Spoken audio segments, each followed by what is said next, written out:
Shalom, selamat pagi. Bagaimana kabarnya? Semoga semuanya dalam keadaan sehat dan kita percaya Tuhan tetap menyertai kita.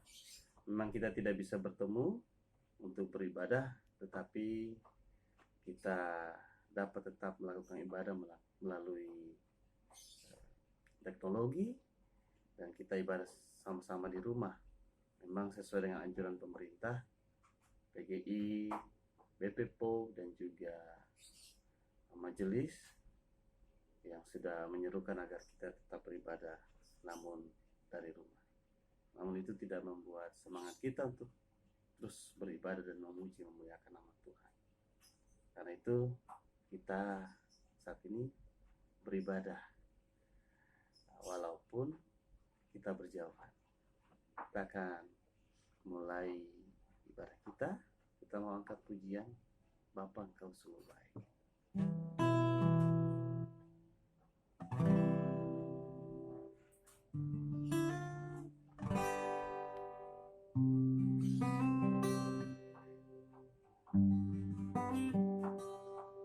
Bapa,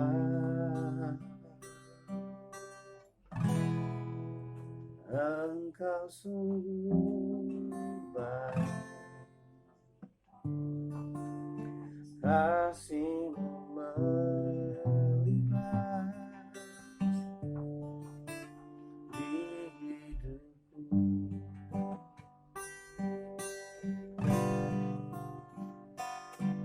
Bapa, ku berterima kasih berkat Tuhan yang Kau sediakan bagiku.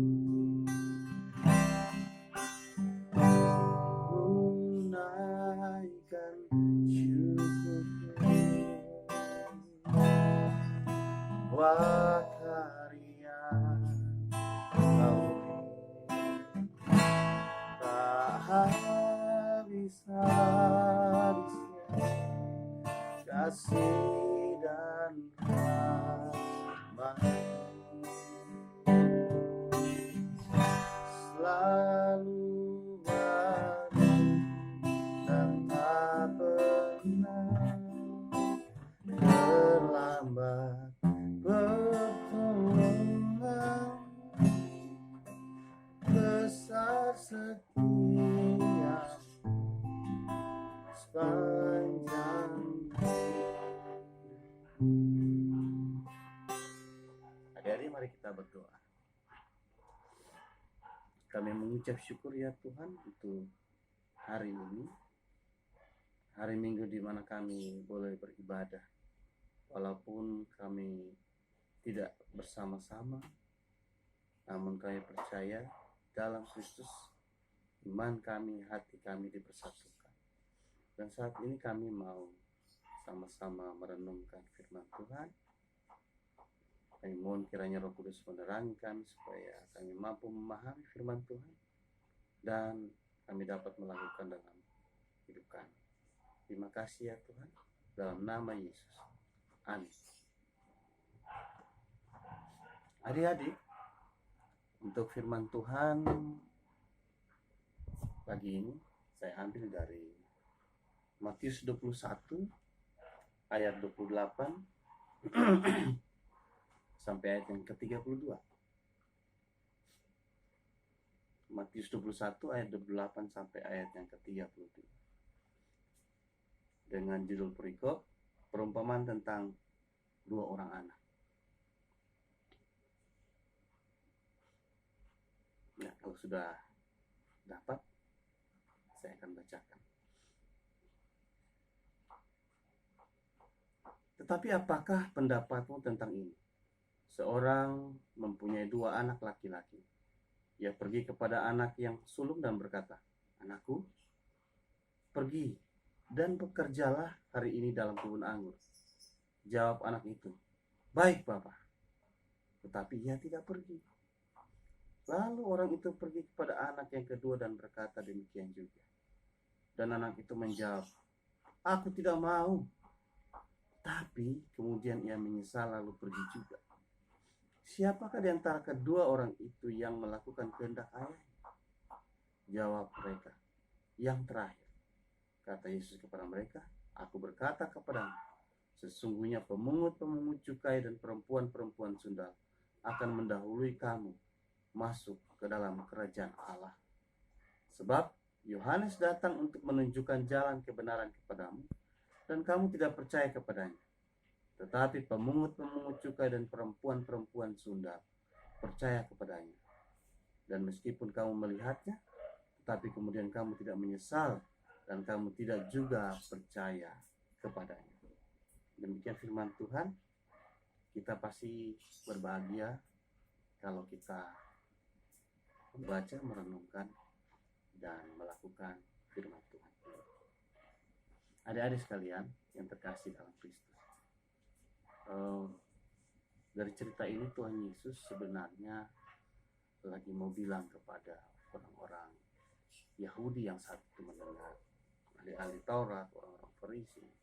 Karena orang-orang Farisi, ahli Taurat dan orang Yahudi, mereka itu mendengar firman Tuhan, tapi mereka tidak melaksanakannya.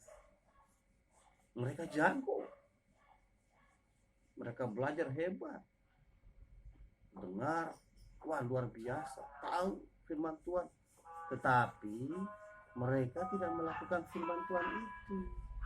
Itu yang menjadi masalahnya. Nah, tetapi ada orang-orang berdosa, pemungut cukai, orang-orang yang dianggap najis.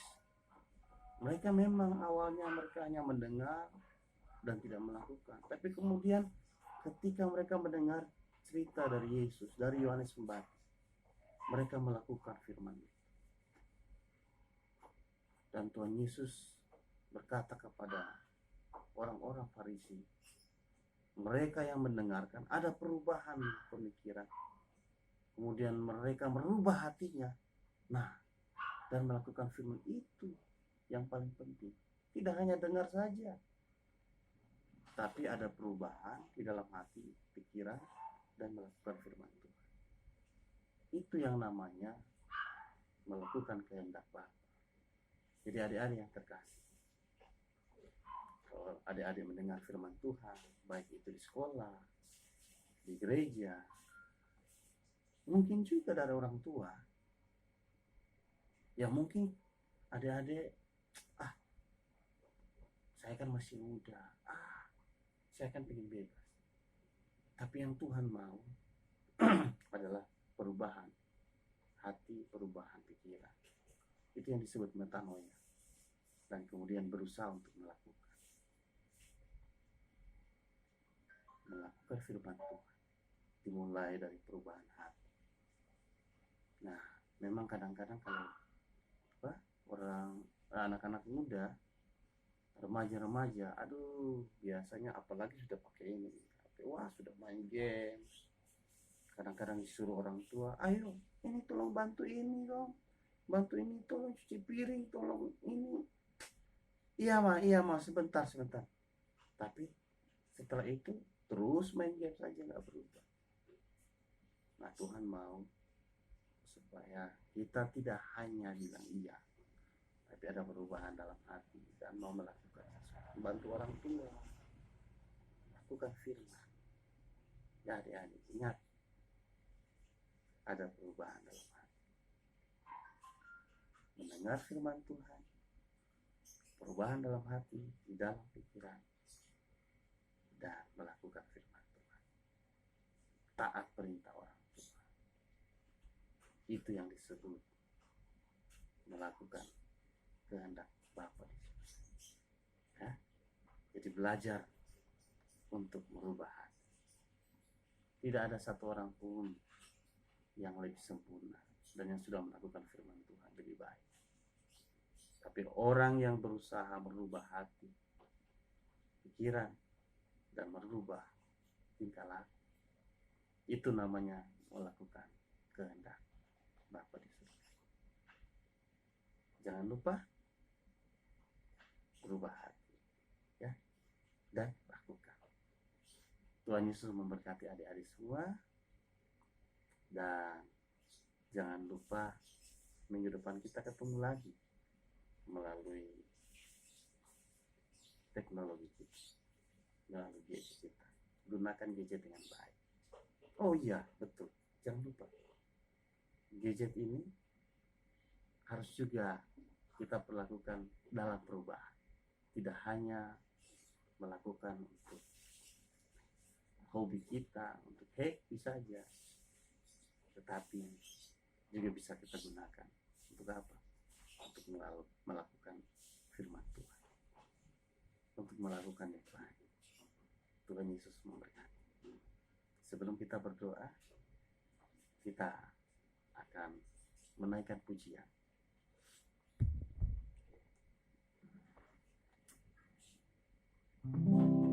Anak-anak muda harus menjadi seperti burung Raja Wali yang terus berada dalam kepaknya Tuhan Yesus.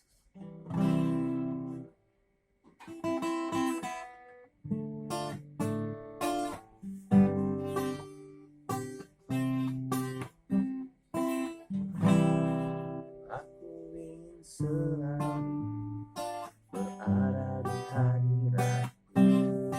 Mari kita angkat pujian bersama. Aku ingin selalu dalam naungan-Mu, di bawah kepak sayap-Mu, Kau bawaku terbang melintasi langit bagaikan Raja Wali, bagai Raja Wali melintasi dunia, bagai Raja Wali melintasi badai di bawah kepak sayap-Mu, Kau bawaku terbang tinggi melintasi langit biru bagaikan Raja Wali. Jangan lupa tetap memberikan ucapan syukur melalui persembahan, masukkan di dalam amplop dan berikan ketika kita beribadah bersama-sama di gereja. Mari kita berdoa. Kami mengucap syukur ya Tuhan, Tuhan memberkati kami agar kami terus berada di dalam firman Tuhan, merubah hati dan melakukan firman Tuhan. Tuhan lindungi kami semua dari situasi sekarang penyebaran virus corona.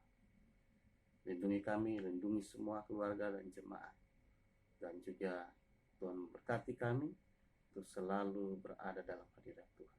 Terima kasih ya Tuhan. Di dalam nama Tuhan Yesus. Amin. Tuhan Yesus memberkati kita semua.